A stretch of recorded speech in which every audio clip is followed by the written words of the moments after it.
नमस्कार, आप देख रहे हैं दूरदर्शन किसान गांव किसान कार्यक्रम में। स्वागत है आप सभी का। मैं हूं आपके साथ अदिति शर्मा। हमारा ये कार्यक्रम खास है क्योंकि खेती किसानी और पशुपालन के क्षेत्र से जुड़ी जानकारियां हम आप तक पहुंचाते हैं, मुलाकात करवाते हैं हमारे सफल किसान से। हमेशा की तरह बता दें, आज के अंक में भी लेकर आए हैं हमारे तीनों सेगमेंट्स, खेती किसानी, हमारा पशुधन और कामयाब किसान की दास्तान। तो फिर आइए आज के अंक की शुरुआत करते हैं।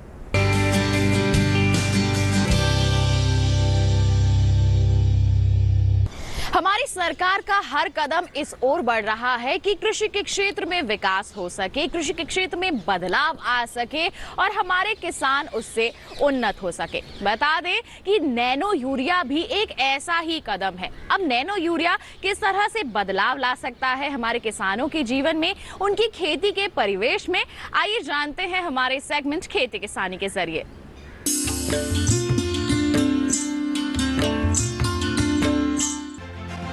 खेत में लगाई गई फसल से अच्छी पैदावार मिले, इसके लिए किसान समय समय पर जरूरत के हिसाब से उर्वरकों का प्रयोग करते हैं। इसी में से एक है यूरिया।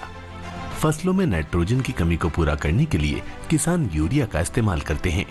सफेद दानों में मिलने वाला ये यूरिया जब फसल में इस्तेमाल किया जाता था तो उसका आधे से भी कम हिस्सा पौधों को मिलता था, बाकी जमीन और हवा में चला जाता था, जिससे मिट्टी और हवा दूषित होती है। इसी समस्या के समाधान में भारत ने नैनो तरल यूरिया का बेहतरीन विकल्प दिया है। इसे Indian farmers fertiliser cooperative limited यानी इफ्को ने लॉन्च किया है। भारत नैनो यूरिया लाने वाला पहला देश है।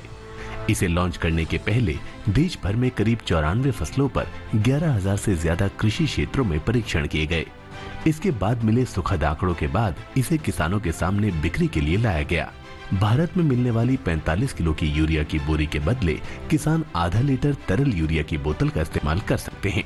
विशेषज्ञों की माने तो आधा लीटर यूरिया 1 एकड़ खेत के लिए पर्याप्त है। इसकी खास बात यह है कि ये जमीन की जगह पौधे की पत्तियों पर गिरता है। नैनो यूरिया पत्तियों के छिद्रों से अंदर जाता है, इसीलिए पौधे में प्रकाश संश्लेषण की क्रिया बेहतर तरीके से होती है और खेत में लगी फसल से बेहतर पैदावार मिलती है। और क्या है इसके फायदे? ड्रोन के साथ नैनो यूरिया और कैसे कारगर साबित हो सकता है, इस विषय पर डॉक्टर शंकर गोयनका से चर्चा की हमारी संवाददाता अदिति शर्मा ने।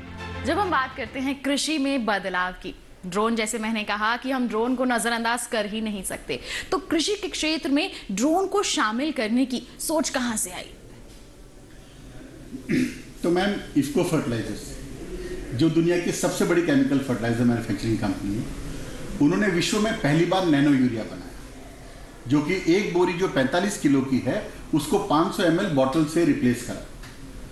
तो मैं चूंकि इसका ब्रांड एम्बेसडर हूँ, इसके प्रचार प्रसार के लिए भारत के कई कोनों में, कई राज्यों में, कई गाँव में जब मैं गया और वहाँ जाके मैंने देखा कि एक 500 ml जो बॉटल है वो 1 एकड़ में स्प्रे करने के लिए 125 लीटर पानी लेती है। फिर जब मैं और आगे बढ़ा तो मैंने देखा कई ऐसी दवाइयां हैं, पेस्टिसाइड, इंसेक्टिसाइड, जर्मिसाइड, फंगिसाइड जो हैं, उनको स्प्रे करने के लिए 150 से 200 लीटर पानी लगता है। तो मुझे लगा ये तो बड़ा वेस्ट भी होता है और सारा चूंकि उस पर पौधों पे नहीं लगता है। इसके साथ एक और बात जुड़ी थी कि बचपन से हम सुनते आए कि जो अमेरिका में कोई आदमी 2,000 एकड़ कर रहा है, कोई 10,000 एकड़ कर रहा है, ऑस्ट्रेलिया में 5,000 एकड़ कर रहा है, न्यूजीलैंड में 3,000 एकड़ कर रहा है, तो हमारे देश में खेती में क्यों इतना काम नहीं हो? तो जब जैसे जैसे आगे बढ़ते गए तो ये भी देखा कि भारत में स्प्रेइंग के कई सारे साधन हैं। कोई ट्रैक्टर से छिड़कता है, कोई स्प्रिंकलर से करता है, कोई बैकपैक से करता है।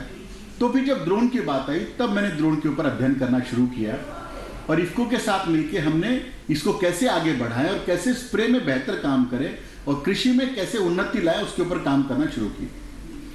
तब जब ड्रोन पे आए और ड्रोन पे हमने काम करना शुरू किया तो ये पाया मात्र 10 लीटर पानी में आप 1 एकड़ के अंदर छिड़काव कर सकते। तो आपने पानी कितना बचा? 90%। उसके बाद में जब आप ड्रोन से छिड़काव करते हैं तो मात्र 1 एकड़ आप 5 मिनट से 7 मिनट में स्प्रे करते हैं। मैंने देखा कि अमूमन कोई भी किसान हो, जब वो खेत में छिड़कने जाता है दवाई या फर्टिलाइजर, तो उसको एक दिन में 2 से मात्र 2.5 एकड़ कर पाता है। जबकि यदि ड्रोन से आप छिड़काव करें तो आप एक दिन में कम से कम 30 से 40 एकड़ आप छिड़काव कर सकते हैं। तो सबसे पहली बात पानी बचा। तो कई किसानों ने मुझे कहा कि सर पानी तो हमारे में फ्री मिलता है, हरियाणा का किसान कहता है, यूपी का किसान कहता है।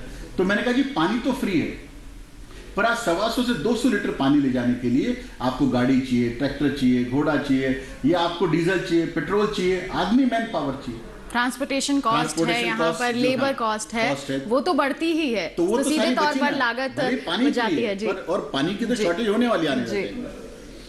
तो पानी जब बचा, जब दवाई की बात आई, भारत जो है, भारत के अंदर 63,250 मैट्रिक टन पेस्टिसाइड और इंसेक्टिसाइड छिड़के जाते हैं। पर जब आप ड्रोन से छिड़कते हैं तो आप इसके अंदर 25 से 30% मात्रा कम करते हैं जी। यानी आप दवाई अकेली जो 16 से 17,000 टन पर साल आप बचा सकते हैं। किसानों की जो बात हमारे प्रधानमंत्री जी शुरू से करते हैं कि किसानों की आय डबल हो, बिल्कुल, तो मुझे लगता है कि किसानों का माल से डबल भाव नहीं होगा, खर्चे कम कैसे होंगे? बिल्कुल, जब लागत में कमी आएगी तो सीधे तौर पर आय पर असर पड़ेगा, आउटपुट बढ़ेगा तब होगा। तो जो प्रधानमंत्री जी का विजन है बहुत ही भयंकर विजन है। बिल्कुल। तो मैम इसमें पानी बचा 90%, आपकी दवाई बची 30%। फॉर एग्जांपल नैनो जो है आधा लीटर 240 रुपए का आता है, यदि आप 25% कम करते हैं तो आपका 60 रुपए पर एकड़ बचा जी। उसके अलावा आपका समय बचा। दूसरी क्या बात है, जब आप ड्रोन से छिड़काव करते हैं तो वो पत्तों को साफ करता है जी। जब पत्ते साफ होंगे तो उसका फोटोसिंथेसिस बेटर होगा, जब फोटोसिंथेसिस बेटर होगा तो वो सन की रोशनी बेटर एब्जॉर्ब कर पाएगा, जब बेटर एब्जॉर्ब करेगा तो प्लांट हेल्थ बेटर होगा, और यदि प्लांट हेल्थ बेटर होगा तो उसका जो आउटपुट है वो 8% से 15% तक ज्यादा है। बिल्कुल, बढ़वार अच्छी होगी, गुणवत्ता यहाँ पर बहुत बेहतर और आपको हेल्दी अनाज मिलेगा, हेल्दी फ्रूट्स मिलेंगे, हेल्दी आपको सब्जियां मिलेंगी, तो ये इसके पीछे बहुत बड़ा कारण है। तो कई हम यहाँ पर कह सकते हैं कुल मिलाकर कि फायदे हैं यहाँ पर। पानी की बचत होगी, आपकी जो दवाइयां हैं, जो खाद आप देते हैं उसमें कमी आएगी, साथ ही साथ देखिए हमारी जो पौधे हैं, हमारी जो उपज है उसकी गुणवत्ता और बढ़वार दोनों ही यहाँ पर अच्छी तरह से वृद्धि करेंगे।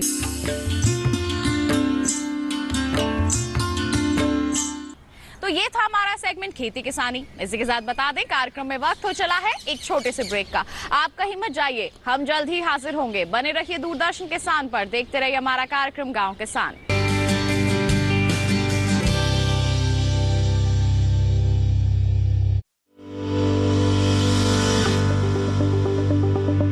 हर घर को मिलेगा साफ पानी।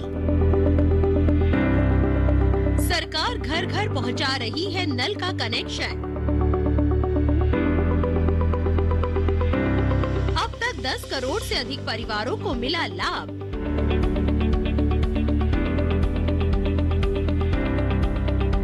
जल जीवन मिशन हर घर जल योजना पर देखिए कार्यक्रम सरकार आपके साथ 22 अक्टूबर शनिवार रात 9 बजे सिर्फ दूरदर्शन किसान चैनल पर।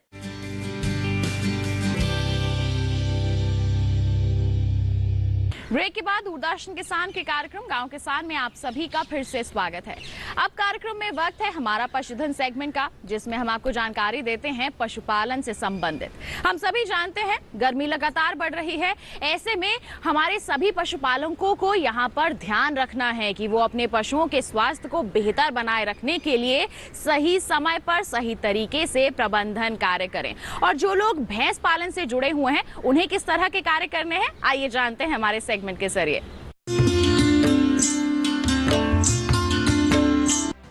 तापमान में होने वाला इजाफा अपने साथ कई समस्याएं लेकर आता है, फिर चाहे खेतों में लगी फसलें हो या पशु, ऐसे में उन्हें खास देखभाल की जरूरत होती है।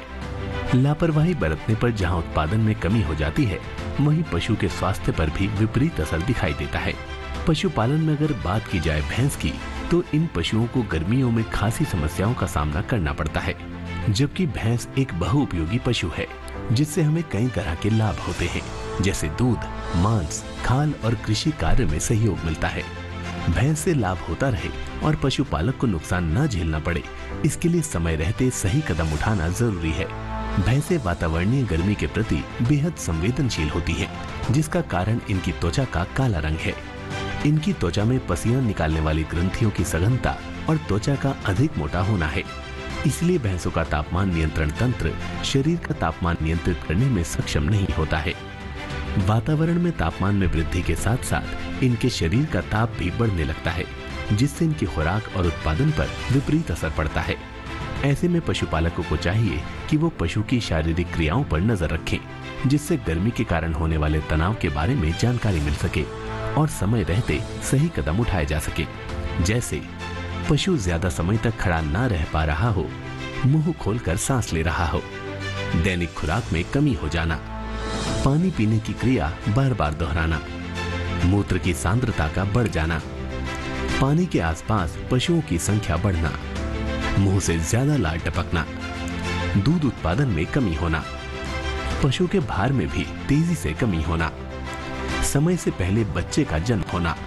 इन समस्याओं से बचने के लिए पशुपालकों को चाहिए कि पशुओं के आवास और आहार पर खास ध्यान दें। इसके लिए पशु को पोषण युक्त और ताजा आहार दें। पशुओं को चारा देते समय सही समय का चुनाव करें। समय समय पर पानी पिलाते रहें। दूध निकालने के बाद ताजा आहार जरूर दें। पशुओं को छायादार स्थान में बांधें। आवास में गर्मी से बचाव के बेहतर इंतजाम करें। संभव हो तो पशु को दिन में 2 बार नहलाएं। भैंस पालन से भरपूर दूध उत्पादन लेने के लिए इस मौसम में आहार कुछ इस तरह का दें।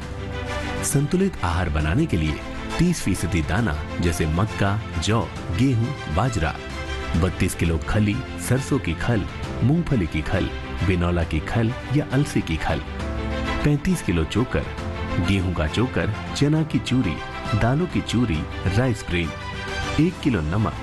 संतुलित आहार के अलावा हरा चारा दें। सूखा चारा या भूसा ज्यादा ना दें। ये हरे चारे की तुलना में ज्यादा गर्मी पैदा करता है। पशुपालन में बेहतर सफलता पाने के लिए जानकारियों का होना बेहद जरूरी है। यदि कोई पशुपालक इस व्यवसाय से जुड़ना चाहते हैं तो उन्हें अपने क्षेत्र के पशुपालन विभाग से संपर्क करना चाहिए। विभाग से मिली जानकारी के आधार पर व्यवसाय में होने वाले जोखिमों को कम किया जा सकता है। साथ ही अच्छा मुनाफा भी कमाया जा सकता है।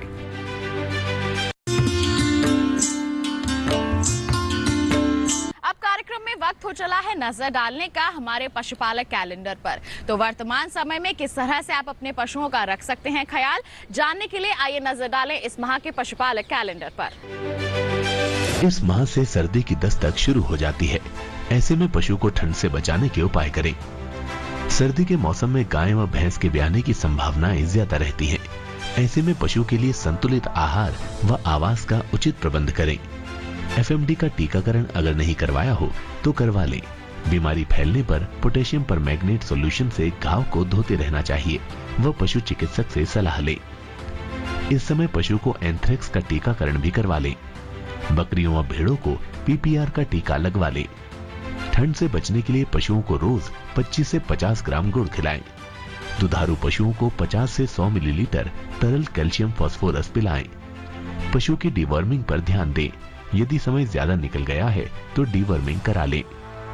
पशुओं को एसिडोसिस यानी अफरा से बचाने के लिए संतुलित हरा चारा और दाना दें। इस माह में भेड़ पालक ऊन उतरवाने का काम कर लें।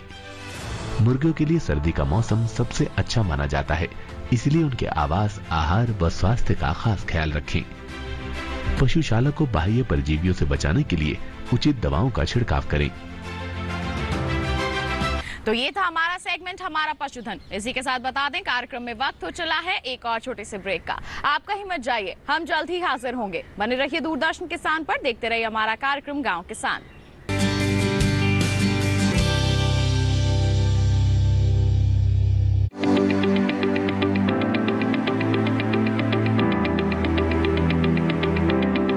पशु के शरीर पर गांठे और तेज बुखार का आना।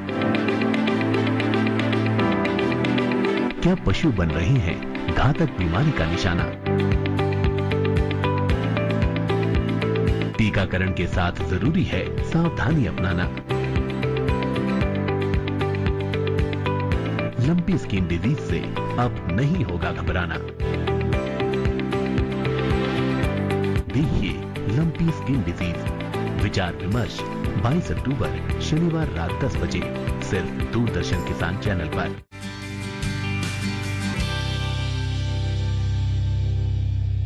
ब्रेक के बाद दूरदर्शन किसान के कार्यक्रम गांव किसान में आप सभी का फिर से स्वागत है। आइए अब कार्यक्रम में आपकी मुलाकात करवाते हैं हमारे एक प्रगतिशील किसान से, जिन्होंने अपनी नई सोच, अपनी कड़ी मेहनत से एक नया ही मुकाम हासिल किया है और दूसरों को प्रेरित भी कर रहे हैं ताकि वो भी कुछ अलग करके एक नया आयाम हासिल कर सके। आइए मुलाकात करें हमारे सफल किसान से हमारे सेगमेंट कामयाब किसान की दास्तान में।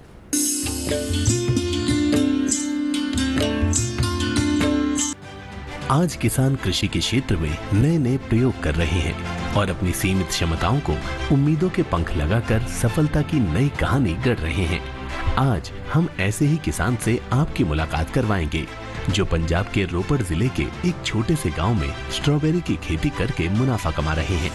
उनके ये प्रयास और उनसे मिली सफलता बाकी किसानों को भी नया करने की प्रेरणा दे रही है। लहलहाते खेतों के बीच चहलकदमी करते ये है किसान परमजीत सिंह, जिन्हें इनकी मेहनत और अलग खेती करने के लिए जाना जाता है। हालांकि इस मुकाम तक पहुंचने के लिए इन्होंने संघर्ष का लंबा दौर जिया है। वो बताते हैं कि पहले उनके परिवार में पारंपरिक खेती ही हुआ करती थी, जिससे बमुश्किल घर का गुजारा चलता था। परमजीत बताते हैं कि जब वो 14 साल के थे तभी से खेती किसानी में अपनी सेवाएं देने लगे थे और बचपन से खेतों में समय गुजारने के कारण परमजीत को खेती से लगाव होने लगा। लेकिन वो खेती में कुछ ऐसा करना चाहते थे जिससे कम संसाधन में भी अच्छा मुनाफा लिया जा सके। इसके लिए परमजीत ने बदलते वक्त के साथ खेती के तरीकों में भी बदलाव किया और पारंपरिक खेती के स्थान पर सब्जियों की खेती व बागवानी करने लगे। क्योंकि सर जो पुराना समय है, जो ऐसी परिस्थितियां थी जिसमें ना तो इतनी टेक्नोलॉजी थी, खेती तो हम करते थे लेकिन जो रवायती फसल है उसमें इतना मुनाफा भी नहीं हो पाता था। बड़ी मंदे हालात थे उस टाइम के, तो उस समय हमने बड़ा स्ट्रगल भी किया है लाइफ में। उसके साथ साथ खेती भी करते थे, लेकिन उस समय ऐसे हालात थे कि हम एक जैसे स्कूल पढ़ने के लिए जाते थे, 2.5 किलोमीटर हमारा स्कूल दूर था जी। तो हम सोचते थे कि अगर साइकिल मिल जाए तो बहुत बढ़िया बात है, उस पे जाके जल्दी आ सकते हैं, लेकिन हालात ऐसे थे वो भी नहीं था किस्मत में। तो खेती करते करते जो नया रेवोल्यूशन आया है उसके चलते फिर हमने भी खेती को चेंज किया और नई तकनीक से खेती करने लगे।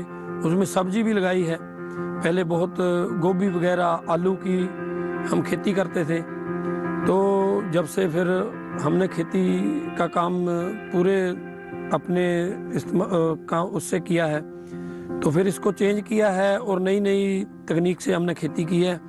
हर तरह की मशीनरी का हमने प्रयोग किया है। समय बीतता गया, नफा नुकसान लगा रहा, लेकिन उनकी मेहनत तब ज्यादा रंग लाई जब उन्होंने स्ट्रॉबेरी की खेती करनी शुरू की।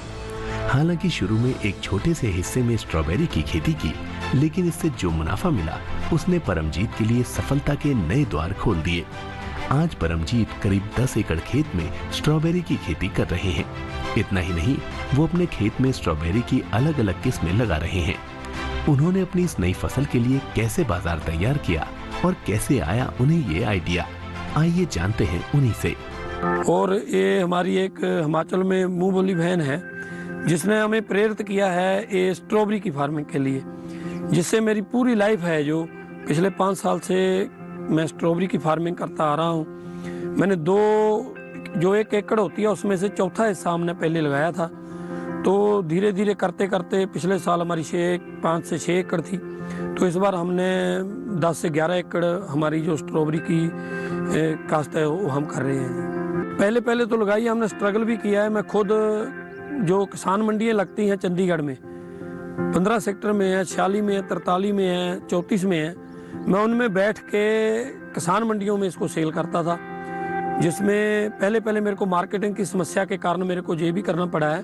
उसमें मेरे को बहुत फायदा मिला है, क्योंकि जैसे जैसे पता भी चला है कि इसको कैसे सेल करना है, कहाँ बेचना है, तो उसमें मैंने इसका जैम भी बनाया है जी स्ट्रॉबेरी का, और लड्डू और बर्फ़ी भी बना के सेल किए हैं। और हम स्ट्रॉबेरी भी लूज जैसे खुली सेल करते थे। स्ट्रॉबेरी भारत की जलवायु में ठीक से तालमेल बिठा सके, इसके लिए स्थान के हिसाब से किस्म का चुनाव करना चाहिए। परमजीत जी किन किस्मों को लगाते हैं, आइए जान लेते हैं। हम हिमाचल से जो पुराना पौधा है उससे पौधा तैयार होता था, वो लगाते थे। उसकी प्रोडक्शन में बड़ी दिक्कत आती थी और कम भी रहती थी, तो धीरे धीरे हमें भी जैसे जैसे काम करते आ रहे हैं तो पता चलता आ रहा है। तो फिर हमने जो इसका वैसे ये बाहर की वैरायटीज़ है, बाहर की फार्मिंग है, और इसका जो पौधा है वो भी कैलिफोर्निया अमेरिका से और इटली वगैरह से आता है, जो हम वहाँ से मंगवाते हैं। पूना की एजेंसी हैं 2-3, एक प्लांट पैराडाइज है, जैन ट्रेडर्स वाले हैं, तो और हैं 2-3, वो बाहर से मंगवाते हैं मदर प्लांट। तो मदर प्लांट उनसे लेके 70 रुपये प्रति प्लांट के हिसाब से हमें वो मदर प्लांट मिलता है, उसको हम प्लांटेशन करवाते हैं हिमाचल में।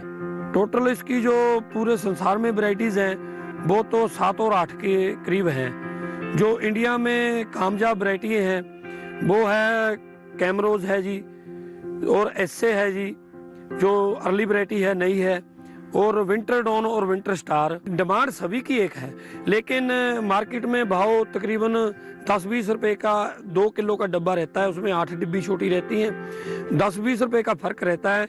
लेकिन उसकी स्टोरेज क्षमता है जो विंटर डॉन और विंटर स्टार बहुत ज़्यादा कम है। जो कैमरोज है या एसए है, उसकी जो स्टोरेज क्षमता है वो तकरीबन 1 से लेके 5-6 दिन तक रहती है। परमजीत जी आज जिस मुकाम पर हैं, वहाँ बागवानी विभाग का काफी सहयोग रहा है। वो बताते हैं कि कृषि विशेषज्ञों ने हर कदम पर साथ दिया।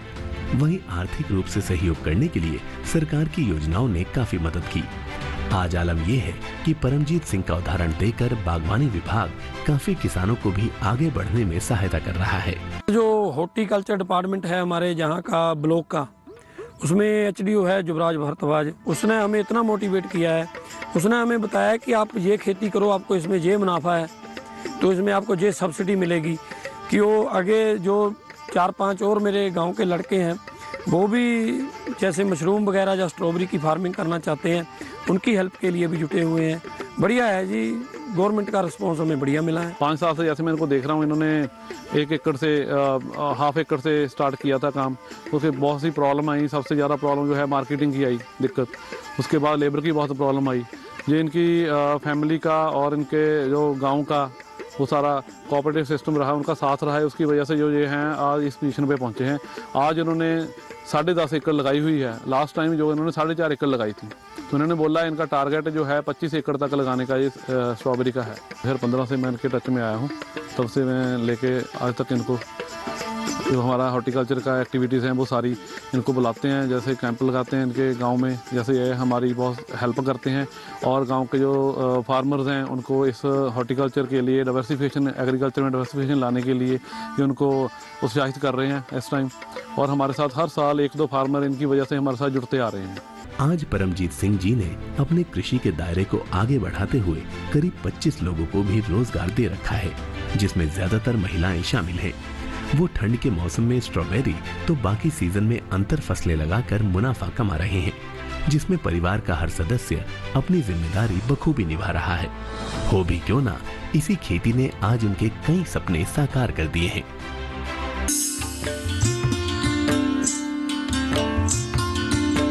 तो ये थे हमारे सफल किसान। उम्मीद करते हैं इनकी कामयाबी को देखकर आप इनसे जरूर प्रेरित होंगे। और इसी के साथ बता दें आज के कार्यक्रम में बस इतना ही।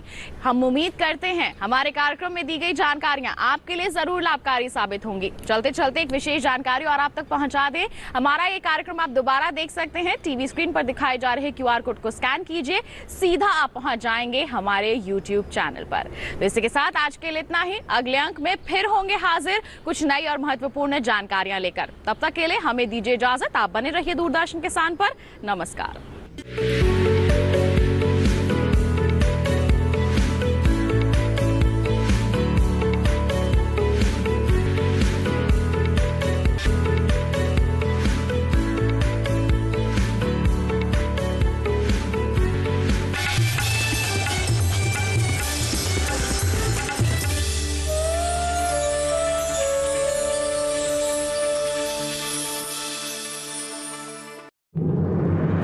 मन की बात है जन जन की, संघर्षों के कुछ किस्से, कहानी कुछ सफलताओं